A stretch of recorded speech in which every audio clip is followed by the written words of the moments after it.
The same thing you teach to the filmmakers here is the same thing you teach to project managers and CEOs and basketball players or once people see that, they go, "Oh my gosh, that's my advantage." Yeah. It's such an unbelievable advantage to have. It's the whole thing. It's all of communication. Welcome to You Are A Storyteller, an award-winning podcast produced in Seattle, Washington by Belief Agency. On this week's episode, Brian McDonald and Jesse Bryan talk about how the principles of story structure apply to all areas of life, not just screenwriting and filmmaking. What we're going to talk about today is something that honestly kind of has surprised me that we even need to talk about. Because from the first time I was in class, it always made sense to me that all the stuff you're talking about applied to all communication. Mm-hmm. And for somebody who has more of a background in branding, it also made me go, well, everything Brian's talking about applies directly to great companies and great brands. Mm-hmm. And so today, and we've seen this before when we're talking to people and be like, well, you know that all of this applies to whether you're doing a speech, writing an email, building a brand. It's all the same rules. And people go, oh, I didn't catch that. Right. It's like, well, let's demystify it. So on today's episode, we're going to talk about how story structure applies to all communication, whether you're building a brand, sending an email, writing a speech. It's the same rules. And if you get this core piece that you're talking about, it will drastically change how you communicate with other people. Mm-hmm. And that's important because, like we've talked about in other episodes, whoever tells the best story wins. Yeah. So if you want to win, you need to know how to tell the true stories. So let's just do really quickly, just to set this up, just because I know that we did this a long time ago. I also know that we haven't done this in a while because you've been under deadline. And so thanks for making time to do this, sure, right? Because yeah. I know you have a book due in like 3 weeks or something. Yeah. And so I also won't keep you here all night asking questions. So, but when we talked about armature, it was like, I think it was like our first episode. Can you give a high level on armature? Because I think we're going to reference it a lot. Okay. So an armature is what your story is proving, right? So your armature is, the other word for it is theme, right? So, and it's a sentence you can prove, right? So a lot of times people will say the theme of a movie is revenge or something like that, but that can't be an armature because you can't prove it, right? So you could say revenge is sweet, you could prove that, or whatever. Mm-hmm. So yeah, it's the main idea is it's a simple sentence that's provable, and that the story is really the manifestation of that armature. It exists strictly to prove that armature, solely to prove that armature. Yep. People come at story from different ways. So if they like sword and sorcery or something, they'll get caught up in that world and think that'll pull them along. And then You mean just like the dragons and magic, yeah, whatever? Right. And they'll go, that's there. How can you need more than that? It's like, well, but even Lord of the Rings has more than that, right? Talking about what happens to people with power or what happens when you have absolute power, right? And so have something to say. So it's all about having something to say. Which sounds easy. Yeah. But most people don't have anything to say. Most people don't. They just want to play in the sandbox they want to play in. So if they like robots, they'll just throw a bunch of robots in their story or whatever and go, there, it's perfect. Yep. People mistake style for content. All the time. All the time. Yeah. Yeah, but did you see how it looked? Yeah, but what is that? Yeah. But you got food poisoning from the salmon. I don't care how good it looked. Right? Yeah. But yeah, people mistake style for content. And it's amazing because when you watch people fall for it, you're like, oh, they don't even know that like it was a parlor trick. Yeah. There's nothing holding it up. That's exactly what it is. It's hollow. It's a hollow thing. Yeah. Yeah. And when people talk about, oh man, I don't even know if we want to go here to derail this, but maybe it's worth it. When people talk about, it's however many times you've said, I don't want to talk about new movies, or like people always ask you, when's Brian going to talk about movies in the last 2 years, last 3 years, or whatever, right? But if you look at AFI's top 100 list, there's been one movie on that list since 2000. Right? Right. And so when they're like, yeah, but what about 2018? That was the year of like hollow. And if you don't know the difference, it's easy to confuse that, right? Special effects, right? Really great acting, whatever. Well, sometimes the topic I've noticed that people are seduced by the topic, like, but it happens to be about this subject that's very important, Yeah. right? I was like, yeah, but the movie's not good. Yeah, but don't you think the subject is important? I was like, well, Yeah. yes, I think it's so important that it deserves a good movie. That's totally true. You know? Yeah. Uh-huh. Yeah. So that often works for people, or they think it does. But then I can't tell you how many times people will say, that's a great movie, and then tell me that I don't know what I'm talking about. But then 2 years, 3 years later, no one is talking about this thing that everybody said was the second coming. Because people now just can't stop talking about Avatar. I mean, every time I turn around, somebody's talking about Avatar, right? Yeah. So with that, it's like understanding, like, don't mistake style for content. It's the same problem that brands have. It's the same problem that, most speeches have. Like, I want them, I'm hoping that the folks that are listening can see that all these things, when you talk about, proposal, argument, conclusion, act 1, act 2, act 3, armature, know what you're trying to say, be willing to go there. All of those things, it's not about screenwriting. No, it's not. It's not. Well, storytelling predates screenwriting by quite a ways, right? So storytelling is, beyond making, grunts and things, it's probably the earliest form of real communication is telling stories to each other. There was some, I'm going to get it wrong because I don't remember the numbers, but a huge amount of our speech is gossip. Interesting. Yeah. It's like a huge percentage. I can't remember what it is. Anyway. And now some people are like, well, but we do other things. But apparently gossip is one of these things that we do. But gossip is just stories. And gossip is a way of knowing who's trustworthy and who isn't. And it actually serves a function. Yeah. Right? It, like everything, it can go too far. It can, you know what I mean? Yeah. But we wouldn't do it as a society, as every culture wouldn't do it if it didn't have a function, right? Yeah. So it has a function. There's that book, I think it's called The Storytelling Animal. Mm-hmm. And I remember one of the pieces, I'm pretty sure it was from that book, where he said the first human invention was the story, because the problem was, I have something in my head, I got in your head. I got to get in your head. Right. Right? Yeah. And it was like, I thought that was really interesting. Wheel, fire, nope.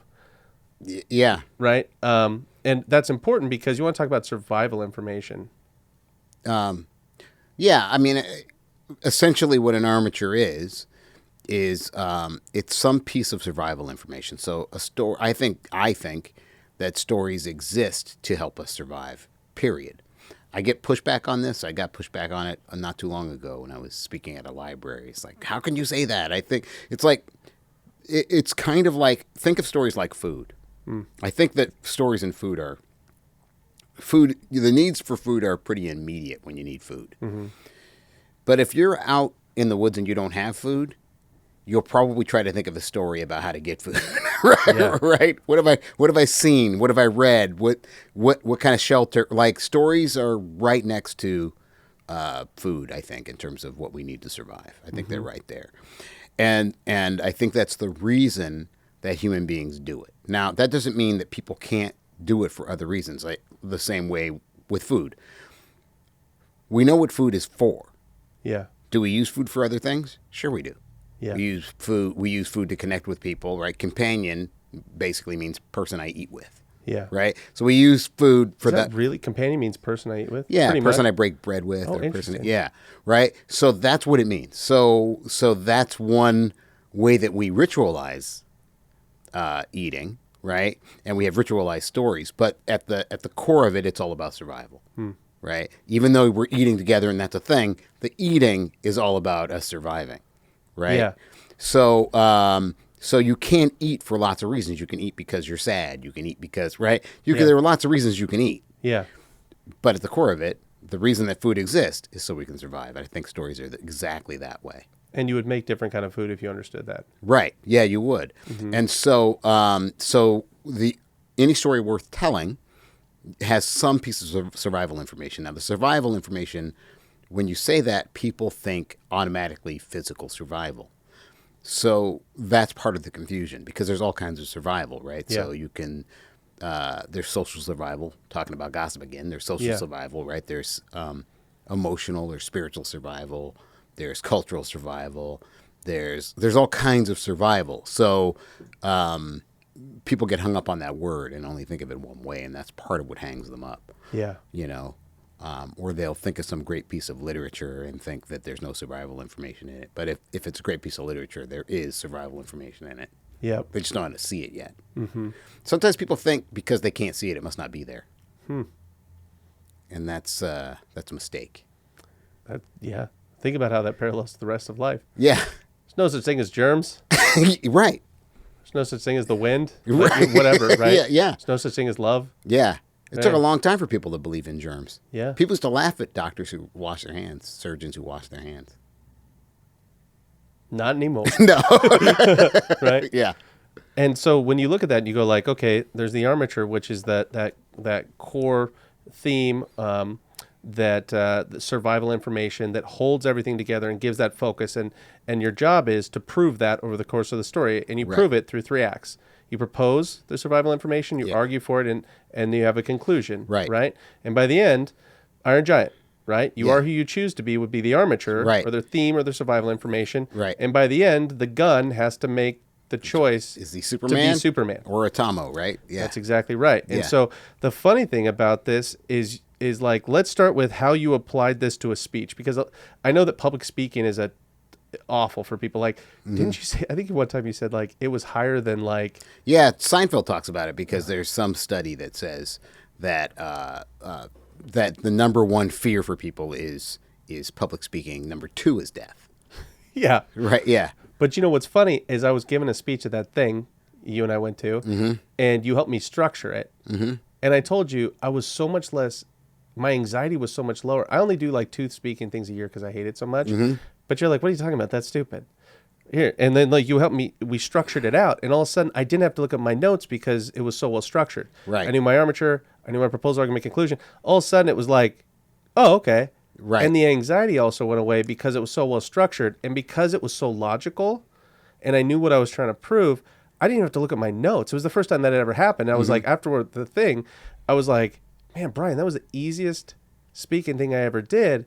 And you were like, well, yeah, man, it was done right. Right. And so you were doing the EG conference and you were speaking, and that's a big audience and a big stage. How did you take, again, just to make sure this is really clear for people, like, how did you take all these principles that maybe they're thinking just applies to screenwriting, and how did you apply that to your speech?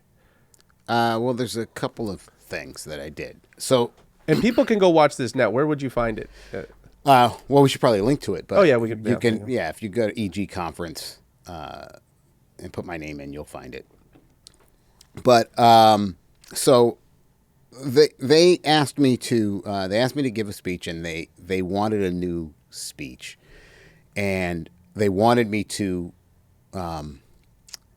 They said a lot of people give speeches on projects they're working on, things that aren't finished.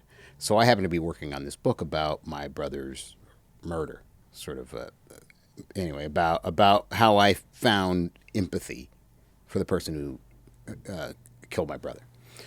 And Brent's anniversary is coming up, too. It's coming up, yeah. And in the midst of that, you're actually writing a book about it right now. I'm writing a book about it. That's a lot. Yeah, it is a lot. So, and I was writing that book, or supposed to be writing it, but didn't get around to it. So now you're doing it. now I'm doing it. But I was supposed to be writing that book, and so I thought, well, okay, I didn't expect to give that speech, but they latched onto it when I said I was working on this piece. They said, oh, you gotta, that's the speech you have to give. So I thought, okay, what's the proposal? So I found my proposal, which was the way that I found empathy, I should say, for my brother's murderer was looking at his the trajectory of his life and the things that had happened in his life that put him on that corner that early that morning.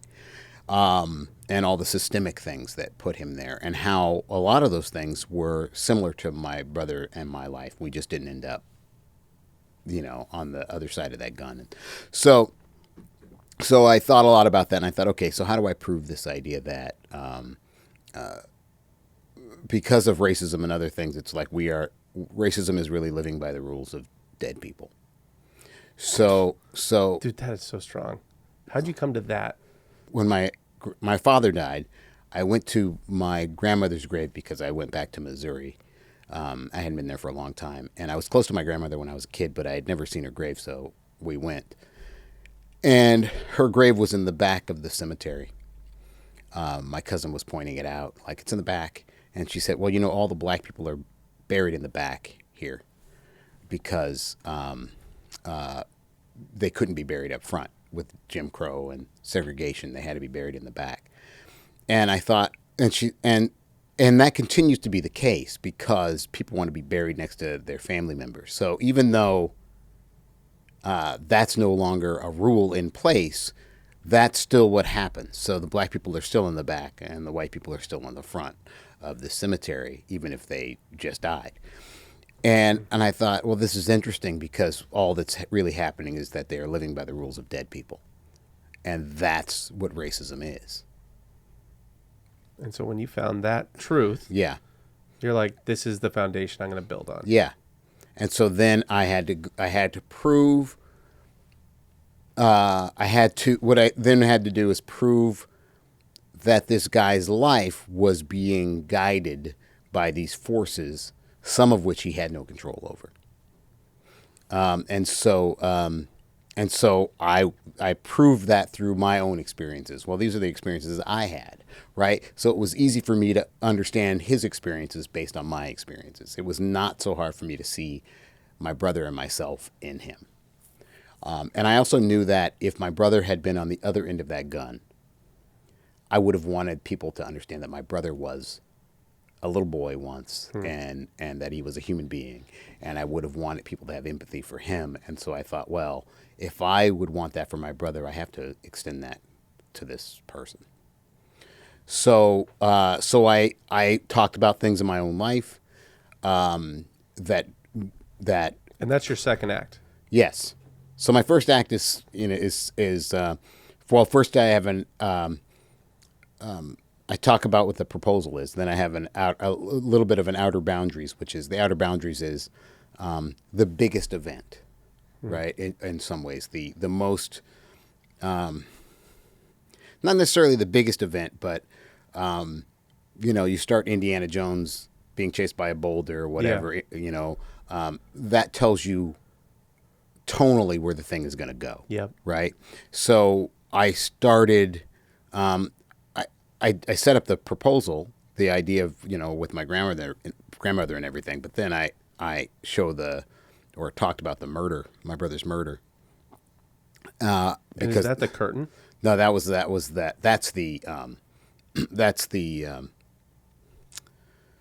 that's my outer boundaries. Got it. Right. That's my outer boundaries. And then I talk about.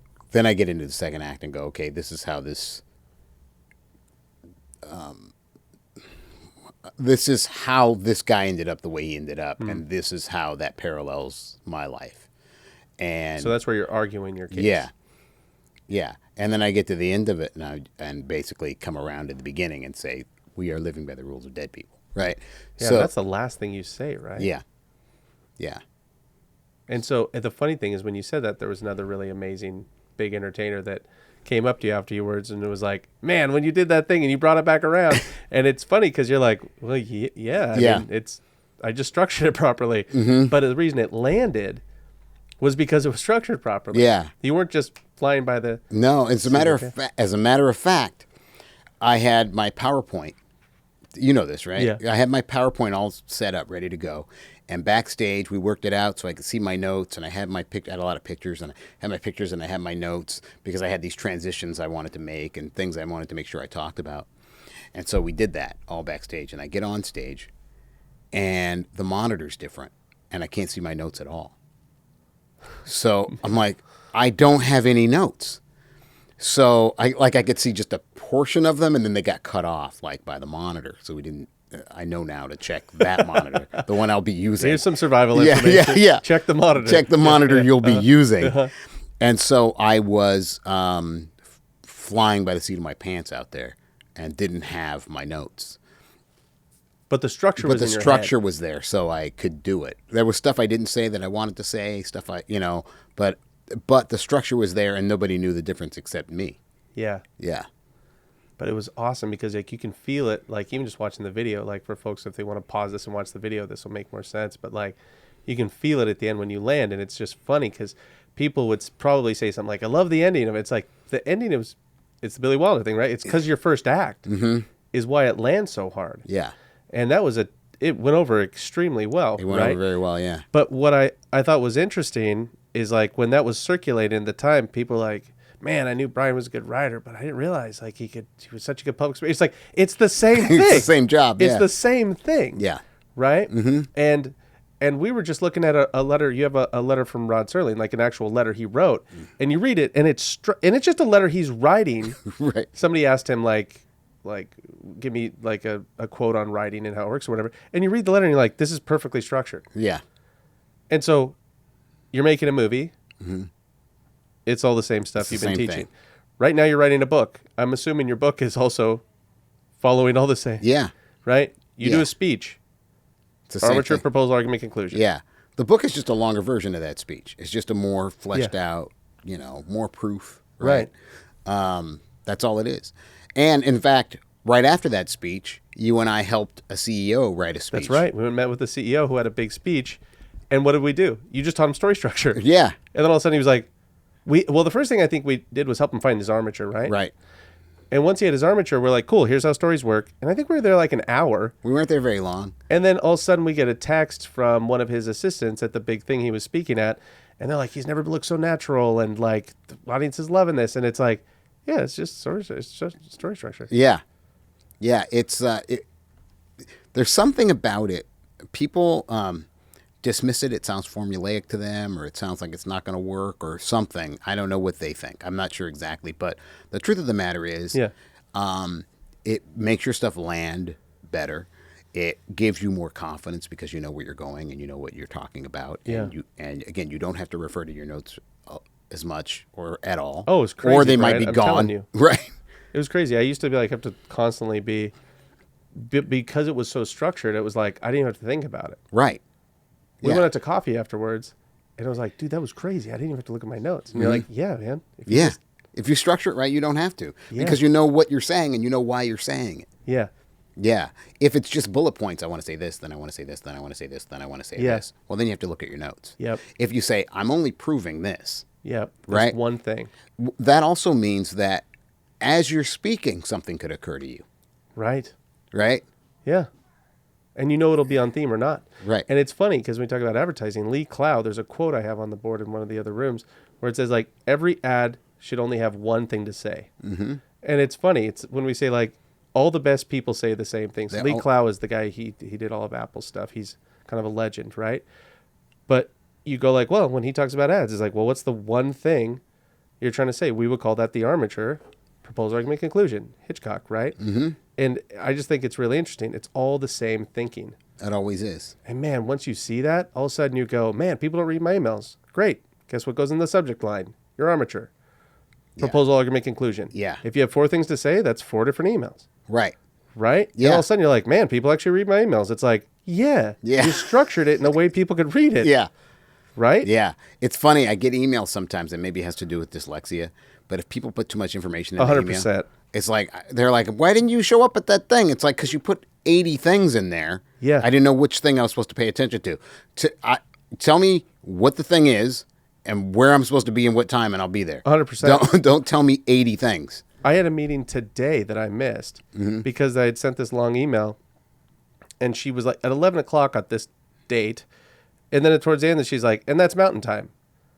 And by the time I got to the bottom, I was like, okay, 11 o'clock, I put it in my calendar. And she's like, oh, we missed this meeting. I was like, oh, it was so wordy. I'm like, I don't know what we're talking about. Right. I got a letter from a friend one time, and I was like, Brian, will you read this and tell me what it says? Yeah. And remember that we're looking at it, like, I don't Yeah. know. Yeah. Mm-hmm. You know, and you can tell they're trying because you can every now and again you'll catch a line, Right. But the rest of it is like, what's the point, Right. right? It's Yeah. like, man, but when you know this stuff, all of a sudden people start to go, boy, this guy's proposal, man, I read your proposal at work, and it just like, all of a sudden your proposal started getting approved. Why? We were at that one place, that big corporation, and we were talking about structure, right? Yeah. And they're like, wait a second, I can apply this to like internal memos? Yeah. Yeah. Hold on, I can apply this to overall like job proposals, for like large projects, and like all of a sudden the project manager started like, hold on, I want to take notes now, right? Yeah.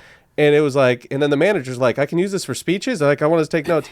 But when they thought it was an ethereal, like, well, I'm not trying to write ET.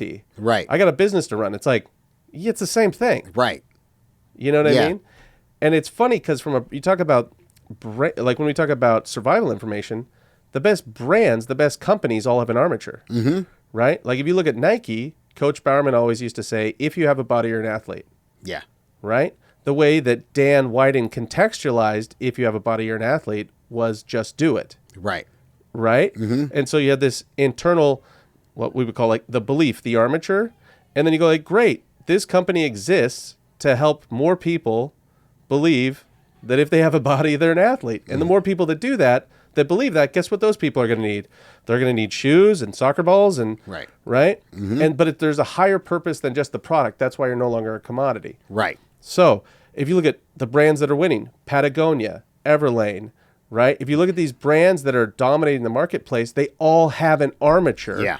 And then they make sure the entire experience is proving that armature. Right. It's not just about the ad, it's about the entire customer experience. Once you find your center, your armature, now your job is to prove it through every interaction. The brands that do that are unstoppable. Yeah. If there's an Same rules, Brian. It's Yeah. the same rules.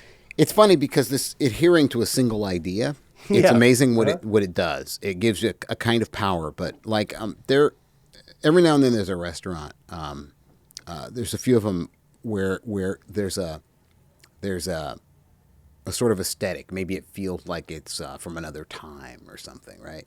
And so you're like, wow, this is perfect. Like it'll be perfect. But the employees will play music from, you know what I mean? Yeah, yeah. From now. Yeah. And so It's a French restaurant. They're Yeah. playing like the Sex Pistols. yeah, and it like throws everything off. And it's like you're not adhering to the thing. 100%. It's weird. It's like, no, Yep. this is, the employees at places like that often think the music is for them. Right. Yeah, exactly. Right. Exactly. And why do most scripts suck? Because they think the story's for them. Yep. Yeah. It's all the same. It's like if right now you're going, my brand isn't growing, my speeches aren't working, no one's reading my emails, it's because you don't have an armature. You Yeah. don't know what you're trying to say, or you're not willing to stand for anything. Yeah. Because it's like, if the two rules you said, the two big things. Number one, people don't know what to say. Number two, they're not willing to go there. You know what brands aren't willing to do? A, they don't know what they're trying to say. And B, none of them are willing to go there because they're too scared. They are scared. And it's like people were flipping out over your speech because they couldn't believe you were talking about Brent. And you're like, Yeah. what did you say? When people were like, I can't believe you talked about your brother in that speech. You were like, It's my job. That's my job. They couldn't believe that I was able to be emotional, that I was okay being vulnerable. But I was like, well, that's my job. There's no way to do it and not do that. But people are afraid to be vulnerable. Yeah, but like we talked about before, I think the future is about a race to vulnerability. The one thing we can beat machines at is being human beings. Yeah. And so I go like, you said that's my job. My job is to be vulnerable and tell the truth. If you are a communicator, guess what your job is? Yeah. Be vulnerable and tell the truth. Yeah. And boy, like I'm telling you, everything is it's all a mile wide and an inch deep. People Yeah. mistake style for content. All the time. All the time. No one's saying anything. Then all of a sudden somebody will come out and like Patagonia will like shut down their website, right? In protest of what's going on with the national parks, and everybody flips out. It's like, no, they're not making a sacrifice. They know who they are, and because of that, they know what to do. Right. And then all these other brands are like, we should do something similar, right? Or Right. company is like, Yeah. other brands are like, we also agree with Patagonia. It's like, no. You don't get to do that. Right. Right. But man, like once people see this stuff, that's why it's like we'll go talk to companies or CEOs or whoever, but then we'll also talk to photographers and filmmakers, and we're always like, the same thing you teach to the filmmakers here is the same thing you teach to project managers and CEOs and basketball players or Right, yeah. Do you change any of that stuff? I don't change it at all. Exactly. Yeah. But isn't that crazy? I'm just saying, like, once people see that, they go, oh my gosh, that's my advantage. Yeah. It's such an unbelievable advantage to have to understand this stuff. Like when I give away your book, like when like business people and stuff, I'll be like, here's Brian's book. Every time he says screenplay, in your head, take out the word screenplay and put in communication. And this is the best business book on communication you've ever read. And then they'll read it and be like, dude, that was insane. Mm-hmm. But they were getting caught up in screenplay. Right. It's a funny thing. It's not like we don't mention dyslexia on the show ever, but Yeah. Uh-huh. but it is a funny thing because that there's a line. Dyslexics have a hard time categorizing. Dyslexics don't categorize very well. So meaning it's easy for a dyslexic to see this is the same as this is the same as this is the same as this. Yeah. But it's Jobs was like that. right. Steve Jobs is just like that. So it's easy to see that because you don't have the same boxes. Other people can't help but put things in boxes. So you could take what looks like a science fiction film and totally make it into a Western, but they were like, what? That's crazy, because that's a science fiction. Like, all they see is what's on the surface. Yeah. And I think all dyslexics see is what's beneath the surface. That's right. I think that's just, it's like, no, I don't even see the surface. When people talk to me about genres, I've talked about it before, but I barely know what they mean. I mean, I know what they mean, but it actually has no importance. Yeah. You know what I mean? Yeah. Yeah, it's like, okay, they get around on horses instead of cards, but Yeah. but what? Seven Samurai versus what? Magnificent Seven. You're right. You can, yeah. And you're like, those are completely they couldn't be further apart. And you're like, what are you talking about? Well, like the new Star Wars show, I haven't watched Mandalorian. it. Mandalorian. Okay, that's Lone Wolf and Cub, right? Totally. Yeah. Yeah. Which is a Japanese masterless samurai that runs around with his kid. The Road to Perdition is based on that too. Yeah. Right? So it's like, it doesn't matter. You can move that stuff around, but dyslexics have an easier time seeing that stuff. And because of that, sometimes it's hard for me to understand why people can't you see this is the same? Oh, dude, Brian, that's what happened. So I went to class, right? And I came back here and I was like, I think I was telling Andrew, I was like, dude, like, Brian was saying this, and it was like, it applies to everything. And I remember when we first started circulating years ago, your books are at the office and stuff, people in, project management, they're like, but I don't understand what this has to do with project management. I was like, what are you talking about? Mm-hmm. This is how you manage a project. Right. Are you trying to get a team on board with the new thing that has to happen? Great. What's the armature? What's the proposal? What's your, like, and they're like, oh. And I'm like, yeah. Right. It's the whole thing. It's all of communication. Yeah. Effective communication. Yeah. You know what I'm saying? It's like, well, let's just make everything just... And then all of a sudden it's like, oh, man, this is the difference between most brands and legendary brands is, they have an armature. Mm-hmm. And then they build the entire experiences around is all about proving the armature. Yeah. It just seems so... Great architecture. Yeah. What was that? You were on a trip and you went to like a famous church or something? I went to a famous church in Arkansas. Yeah. I don't remember the name of the church, Yeah. but yeah. Because I was speaking to a bunch of architects and industrial designers. But isn't that fun? And yeah. The fact that they're like, they could see the same. Yeah, they were like, come talk to us and tell us. They wanted to know how to apply stories to what they did. They did a lot of stuff with amusement parks and so they were like, well, how do we create a story for the experience, for the before people actually get to the dinosaurs? How do we make sure we tell the story of the whatever it is? Yeah. So that's what they do. Big company that does that. So they had me come speak at a retreat they had in Arkansas. And since they were all architects and industrial designers, they wanted to go see this church. We went to a Frank Lloyd Wright house, which was cool. And we went to, and that was cool to talk to them about that because I had never been with a bunch of architects at a Frank Lloyd Wright house, so I could ask them questions about what they saw that I couldn't see. Yeah. That was really fascinating. But there was also this church. And when I'm with somebody who knows something I don't know, we're both looking at the church, but I'm standing next to this guy, and I say, what is it that you're seeing that I'm not seeing? And he said, oh, well, you see the shape of this door? Oh, yeah. You see how it's mirrored here and mirrored here and this arch here and this thing here and the doorknob here? And it's like, oh, it's one idea. It's one idea. It's one idea over and over again. And it's this big, famous architectural thing. And you're like, you know what they knew? They knew what they were trying to say. Yeah. Yeah. We always say, all the best people say the same things. We send things back and forth all the time where it'll be like, hey, check out what this writer said. Hey, check out what this architect said. Hey, check this mathematician. Yeah. Right? This business person. Oh, Yeah. they're all saying the same things. Well, what are you trying to say? What's the theme? Okay. Well, theme, variation of theme. Like, it's Yeah. all the same. It's always stuff. the same. We talk to musicians. I mean, you were on Dustin's show, like, right? Yeah. And it's like, oh, if you're writing a song, well, why would this, if this is how communication works, why would a brand be different? Why would architecture different? Why would No, yeah. you can apply it across the board? Well, there's that film of the designer of Paul Rand. Oh yeah, Right, somebody made a short film. Oh, yeah. where a lot of his quotes are put together. Yeah, it's awesome. a really nice little. We can link to film. that, too, yeah. It's like 5 minutes or Yep. something.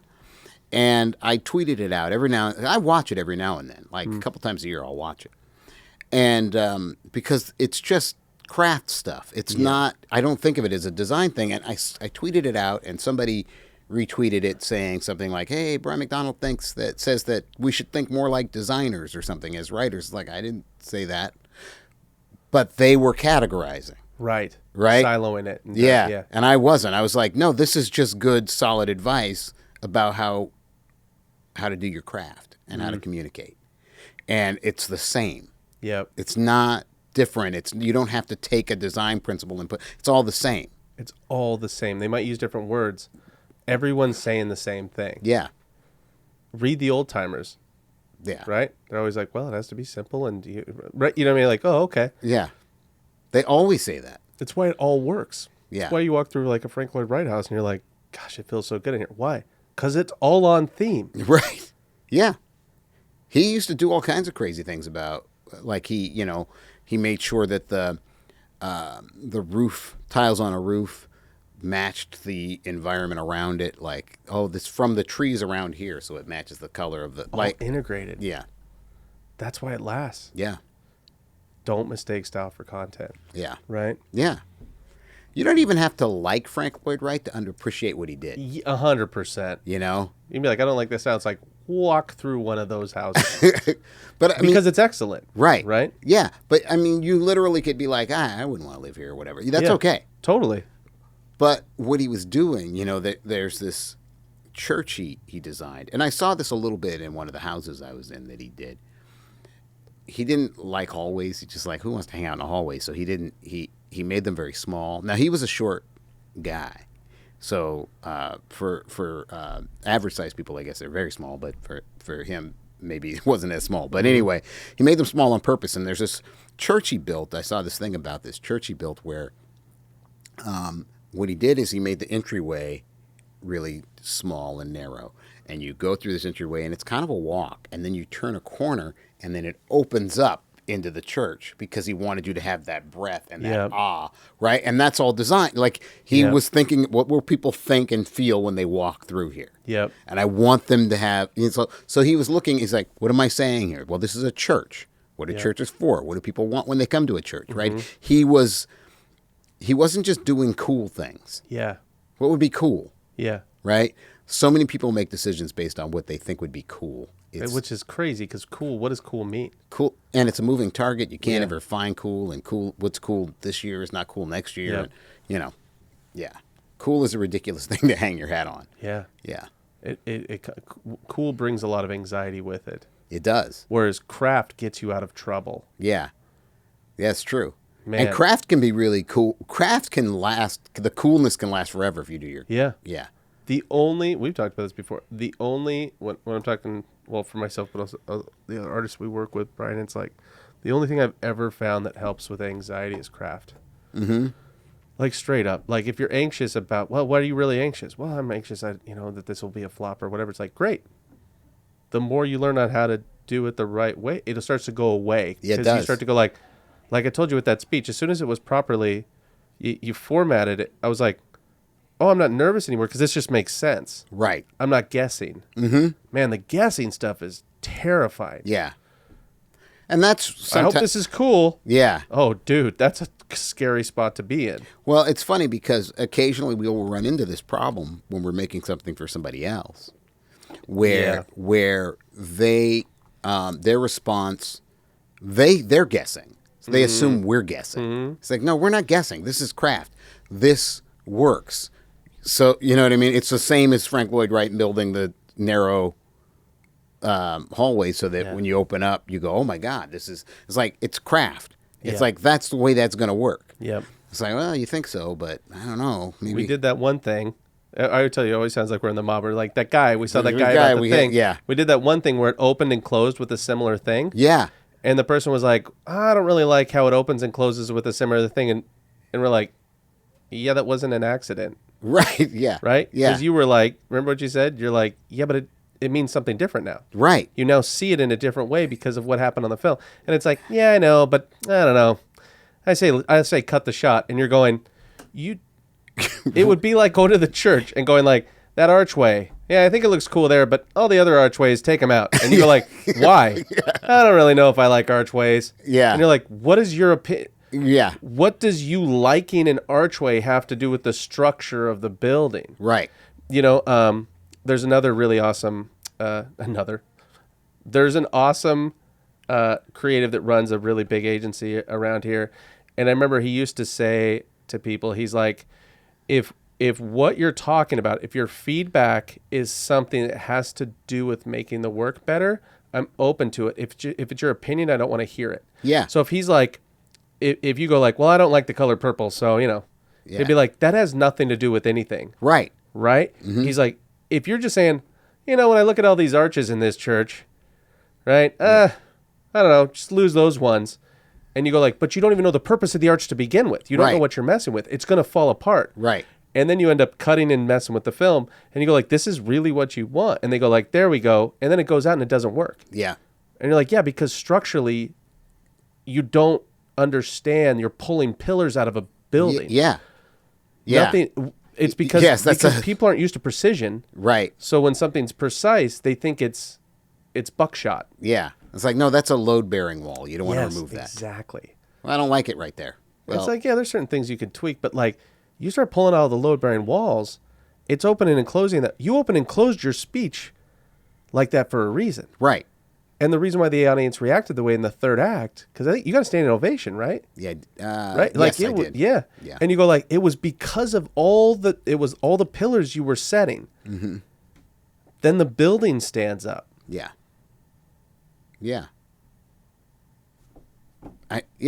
It's just craft. I didn't, for me, it was like, I didn't do anything. That's just craft. But the reason it works, or the reason it seems to work differently than somebody else's speech, is because either they don't know craft or they're dismissing it on purpose. Often people dismiss it on purpose. Yeah. Oh, well, that's so easy. Yeah. I don't know what they get out of throwing craft away, but people maybe it feels like cheating, or even more, I think it has to do with ego. Yeah. Well, how can I own it if I'm doing something? Right. Because because I'm the messenger, people think I've made these things up.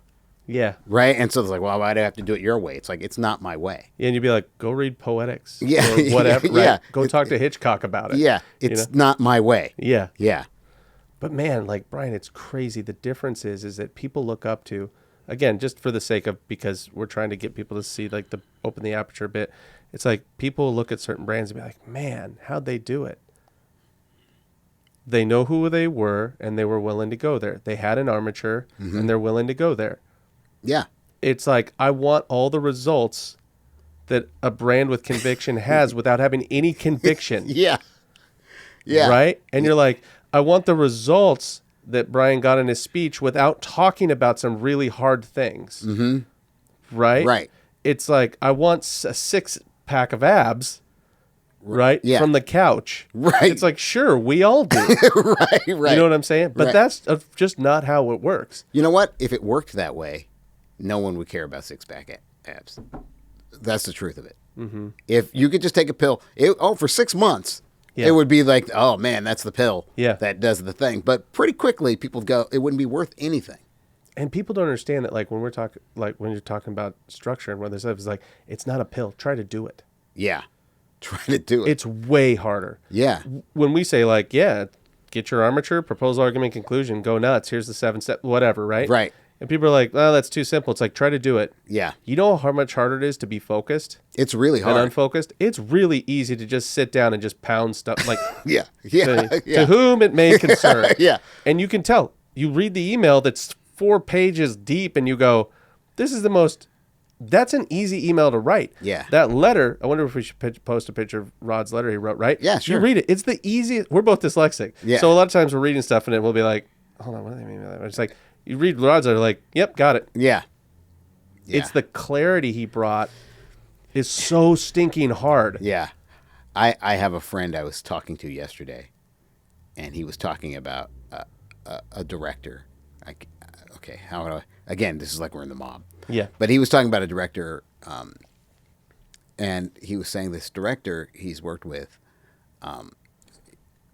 stuff is always disjointed. So it's like, I have some ideas for characters, and I have some ideas for scenes, and I have some ideas. And he was like, yeah, that's the way that guy works. I'm like, yeah, I can see that. Right? People, because he was saying, well, in the end it comes together. I'm like, no, it doesn't. I can totally see that's the way he works. It doesn't come together. But he has enough flash and dazzle that people think it's working because it's a style over substance. That's right. You know, yeah, It's amazing. it is amazing. That stuff is so much easier.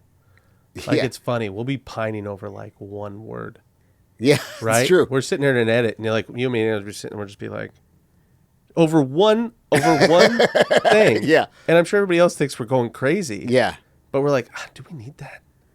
I don't know, dude. Let me think about it for a second. Like this, it's like, it's not everything. We want everything, every frame yeah, to matter, yeah. right? It's like we're trying to balance. Like, you know, we need one more grain of sand on this scale, and it'll balance. Right? that's right. It's that. It's precise. Yeah. It's precision. And the amount of getting rid of stuff. I remember we had all these really beautiful shots and stuff for this one thing we were doing. And you're like, cut it all, get rid of all of it. And it was like, oh man, that's so true. But we'd spent so much time getting all that stuff. And you're like, we don't want it. Yeah. You're like, dude, just get rid of it. And it made it so much better. But you're just like, there's so much tendency to just, I know, but it's kind of cool. So why don't we, right? And you just get it bare bones, get all the fat off the thing. And you're like, what do you think? I was like, dude, it's better. I know. It's just we spent so much time getting all that footage. You know what I mean? Yeah. Yeah. And brands do the same thing. They're like, oh, but that campaign, we really love the idea. And you're like, I know, but it has nothing to do with who you are and what you're about. Right. Yeah, I know, but everybody else. But I know that might be true. But Nike did something like that. And you're like, what does that have to do with your brand? Well, like Right? Gillette, right? When they did their toxic masculinity stuff. Yeah. 100%. Yeah. Right? Because what went wrong with that? What went wrong is they were saying that they now stood for against toxic masculinity. The problem is the way it works is you have to, well, from a brand perspective, you have to figure out who you are, right? The Yeah. equivalent of your armature. And then you need to make sure that it's true internally. Right. And then you take the message externally. So for instance, when CVS, their belief, their armature is that health is everything. Yeah. So internally they go, well, if this is what we stand for, where are the places we're missing the mark? Because everybody has stuff they can work on. And they go, well, if we say health is everything, then we should stop selling cigarettes. Okay, so internally they do that. Right. By the time they come out, they go, we believe that health is everything, and now their brand has to prove that. Right. Right? That's how you get Brand Symphony, Daniel Pink, all this stuff, right? Yeah. They go, so we believe health is everything, and what's inconsistent with that is selling cigarettes. So we're going to stop selling cigarettes and lose all this money we're making on cigarettes, and instead we're going to open up these clinics. So when they launched the message, consistency, they launched the message, and they changed their actions to get alignment. Right. Right? Straight line. Gillette goes, we're against toxic masculinity. They do not get internal buy-in. They go directly to the audience. Right. And then the audience, within seconds, goes, hey, hold on a second. You said you're against toxic masculinity, right? Yeah, that's right. That's what we stand for. You have a pink tax. A pink tax means you charge more on the products you make for women than you do for men. Yeah. It dies immediately. Yeah. Now imagine if instead Gillette figured out who they were. Internally they went, hey, if we're really no BS, actually believe this, then before we launch, we want to come out and apologize for the fact we've had a pink tax for the last 30 years or whatever. Right, yeah. And say that's never going to happen again, because now what we really stand for is we stand against toxic masculinity, and we have a new campaign to prove that, along with the new promise that this won't ever happen again. Then all of a sudden, people go, oh, cool. Well, does that make sense? That makes perfect sense. What's interesting too, though, I think you can go even deeper with the internal consistency, which is, I see this a lot of times when people talk about diversity. But it's not the people making decisions about what diversity is are not a diverse group, right? How's that work? What Right, you know what I mean? Like, yeah, how's that work? But that's what I mean. Yeah. So they decide what diversity looks like, right? So that when I wrote that pilot, Yeah. there was a white lead, and they were like, "Well, white lead, you can't just like." But I'm a black guy, so Straight the up, diversity. the comment was this. I read Brian's pilot. I think it's really strong. But isn't Brian black? I'm like, yeah. He was like, well, I'm surprised he's writing a white lead character. It's like, did you like the... Right, yeah, right. Right? Right. But I think what he was really saying was, well, he should write black characters because now I think it'd be easier to sell a script. And it's like, wait, hold on. Did you read the script? Right.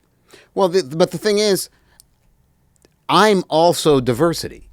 The diversity doesn't have to necessarily be a picture on the screen, right? Yeah, but you said before what matters is what's in front of the camera right now, not what's behind. Right. Not who's behind the camera. Right. And so the other thing, Gillette, it's clear from their ad, there were not enough women in positions of authority to go, we're not consistent here. 100%. You can see that because otherwise they would have stopped it.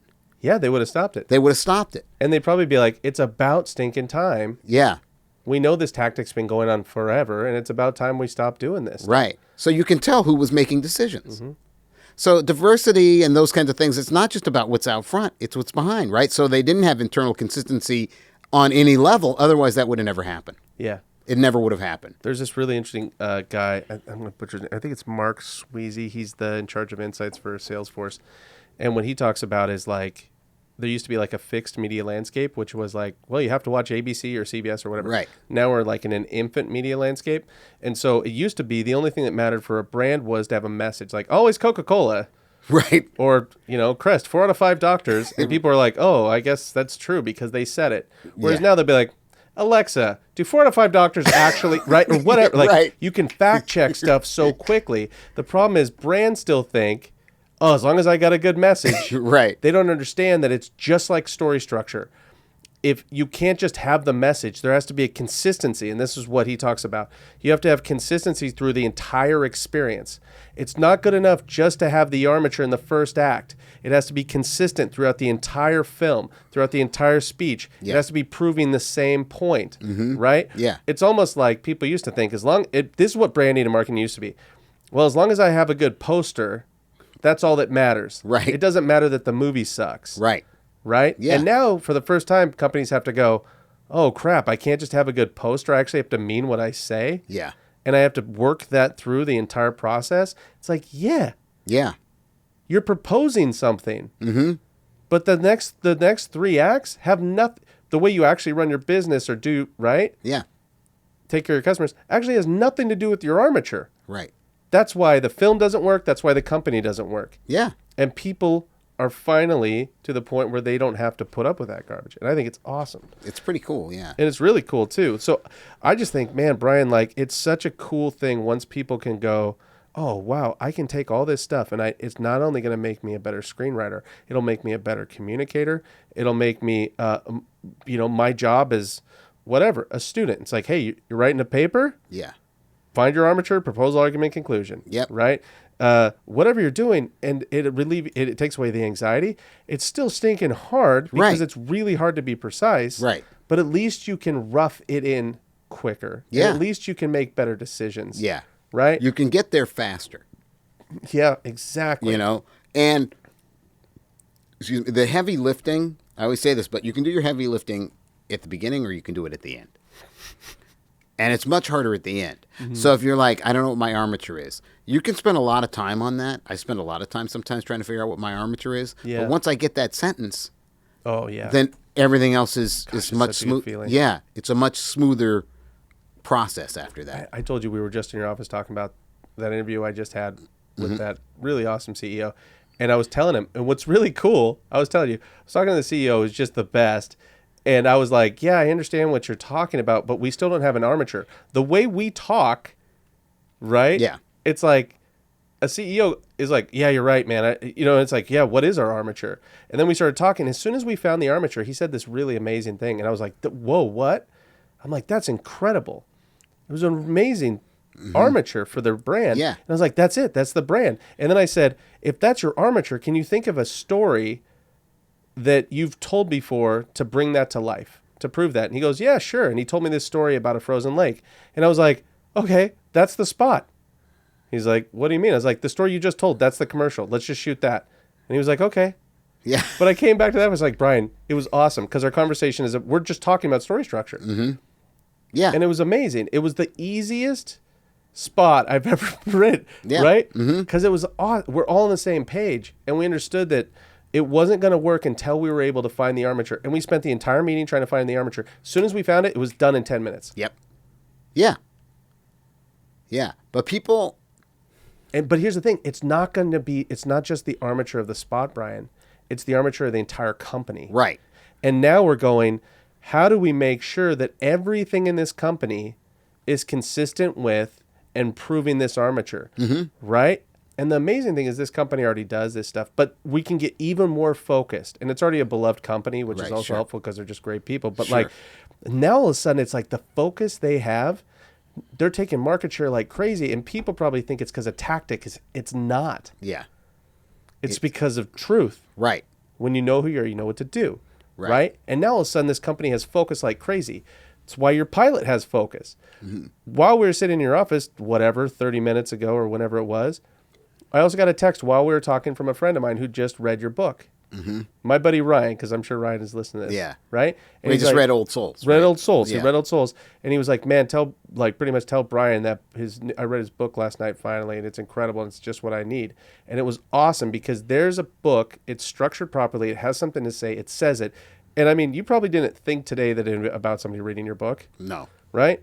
And it's out there doing its job because it's focused. Right? Yeah. And your ads can be like that. Your speeches can be like that. Your thesis for college could be like that. Yeah. Your email to your colleagues could be like that. Man, once you understand the logic of how communication works, it drastically changes everything. Yeah. You hit your target more precisely. You know, and people don't miss. Still hard. But people don't miss that meeting when they get your email. That's right. Right. They don't, and at least they can read it. Yeah. I sometimes have to I go, just tell me what you need me to know. Yeah. You know? Sometimes people will say, I'll go, oh, what's your name again? And they go, it's Corinne, not Karen. I go, don't tell me it's not Karen. Because now in my head, I'm like, which one is it not? Yeah. Tell me what it is. Just tell me what it is and back away. That's all, you know what I mean? Know what you're trying to say. Yeah, and back away. Don't confuse me with a bunch of details that aren't helping me. Oh, my goodness. Details. People love details, but they don't understand if it's a detail that's not pushing forward the armature, cut the detail. Yeah. Because all it does is it confuses people. Yeah. And they're like, yeah, but I think it's important they knew it was the sun went down at 4:45. Sometimes it is. Right. In the case of this story or this email, is it? No, because we're talking about when we're all getting together for the Christmas party. So I don't know why when the sun went down today, that has to be in the email. Did we talk about Capra's, about Lost Horizon? Dude, let's talk about it. I love Frank Capra. So Frank Capra made this movie, Lost Horizon, and very proud of it, very happy with it. And they had a screening. It's not a comedy, but people thought the movie was ridiculous.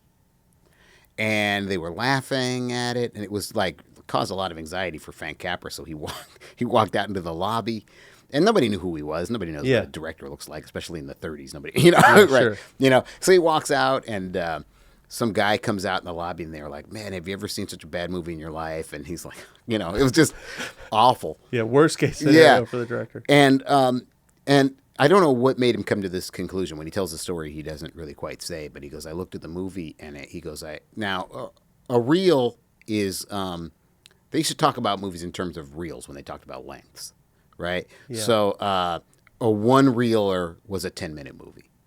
Two-reeler was a 20-minute What were the reels, just so people, The reels of film, right? Yeah. So like, oh, it's a two-reeler, right? It's a 20-minute movie, right? Whatever. So, So he was talking about reels, and he said, well, I looked at the movie and I decided to I think it was the first reel or first 2 reels he threw away.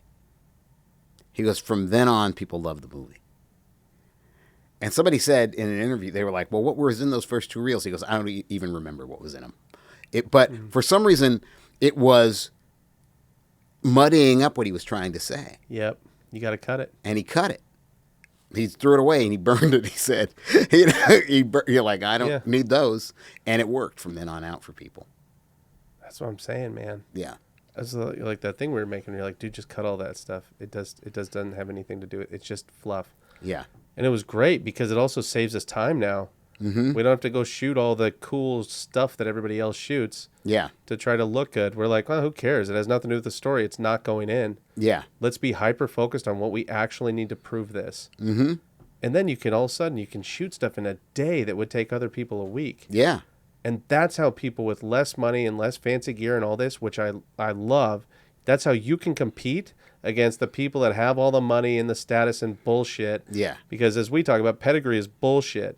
The way you can compete and win is to tell a better story. Yeah.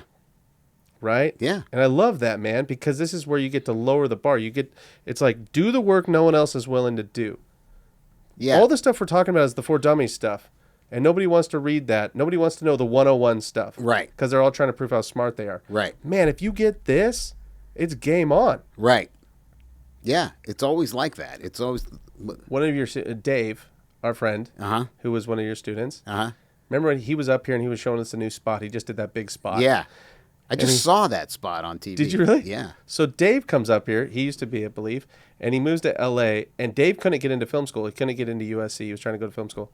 And he's like, now, man, because I think he started here as like an intern and he worked his way up to a director. Mm-hmm. And now he came back and he was like, dude, it's funny. I'm at this big fancy studio or whatever. And I'm there with all these kids all these young people that graduated from USC, and I'm teaching them structure. Mm-hmm. And it was so awesome to go, here's a guy that wasn't allowed in. Right. Right? Yep. He's here. You teach him this stuff. Now he's down there teaching other people, and he just got that big spot. And it's awesome. He did a great job. Yeah, he did. But it was so cool because it leveled the playing field. Did you Yeah. go to film school? No. Me neither. Yeah. Yeah.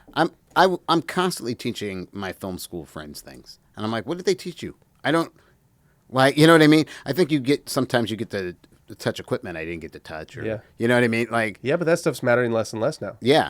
But, It used to be, I felt the same way. I was like, I want to go there just to hold the camera, yeah. right? But that doesn't matter anymore. It's just like, boy, this is the advantage. Yeah. And it's really cool. Mm-hmm. And it also allows you, and this is something we've talked about before, like when we first talked about, at least for me, when I first started talking about story structure here with folks, I think what they were worried about with story structure was that I was trying to say, you have to be like Brian, or you have to be like me, or whatever. It's like, no. Yeah. The whole point of this is just to help you be the best version of yourself, to help you get hyper clear on what you want to say. Yeah. Right? Yeah. And I think people go like, well, I don't know how to do stuff like Brian. It's like, no, just take the principles. Yeah. And figure out what the survival information that you individually, personally has to share, and you do that. Yeah. Like, Yeah. you're not telling people to be Billy Wilder No. or Rod Serling, No. right? No. You're not going to be. Right? You're not going to be. I mean, I don't mean you're not going to be because you're not good enough. You're not going to be because you're not them. Yeah. Right? You're never going to be them. So find out how they thought Yeah. and apply the principles to what you do. Mm-hmm. That's all. You be you. Yeah. Really? Yeah. For real. That's a real thing. It's like Delilah's an editor here. Yeah. What she brings to the table as an editor, she already understands structure and stuff, which is great because she's your niece. Yeah. Right? Yeah. Which saves Yeah. a lot of time. Yeah. But she's bringing her unique perspective through the lens of structure. Mm-hmm. That's where the magic at. It's not the structure that makes it magic. Right. What made that armature work with that CEO today I was talking to was the armature came from him. Right. Yeah. And then I said, can you tell me a story that dramatizes that? And he goes, oh, yeah, I used to tell the story all the time. And he told it, and I was like, that's the spot we should make. Mm-hmm. It all came from them. Right. But the structure is just what helped us get out of his head what he was trying to say. Right. And now I guarantee you when we make that spot, it'll do really well. Mm-hmm. And I don't mean that from like execution, but I mean because there's so much conviction behind it. Right, sure. And then people will be like, how'd you come up with that? It's like, nobody came up with that. Right, yeah. We just helped them say what they were trying to say. And the structure is what allowed them to get out of, it's the tip of the tongue stuff. Oh yeah, I guess that is what I've been trying to say. Right. Well, it's just like what you said, right? From the book you were saying, like, how do I get what's in my head into your head? Exactly. Right. First human invention, yeah. Yeah, right? Look at that, full circle. See how that works? There you go. That was planned. Structure. All right. So on this week's episode, we talked about how all the best people say the same things. It's all the same stuff, right? Mm-hmm. And so if you're going back in the old episodes, if you were to re-listen to them, if you listen to them through that lens, I think it will help you figure out how to use them in your everyday life. Mm-hmm. And as we move forward and continue to like thin slice this stuff and talk about these things, just remember, it's not bound just to film, right? It's all of communication. Your communication can benefit from this, and I sincerely hope that's why we named it. The armature of the show is You Are A Storyteller. Yeah. Right. Yeah. Because what we're trying to prove to people, survival information is you're a storyteller already. You can do this. Yeah. Right. Take what's inside of you, your survival information, and put it out there. Yep. Because we need more storytellers. Right. We do. More good ones. You better believe it. Awesome. Thanks, Brian. Yeah. Thanks. Thanks for watching You Are A Storyteller. If you have any questions, or if there's a storytelling topic you'd like us to cover, leave a comment below or email us at hello@beliefagency.com.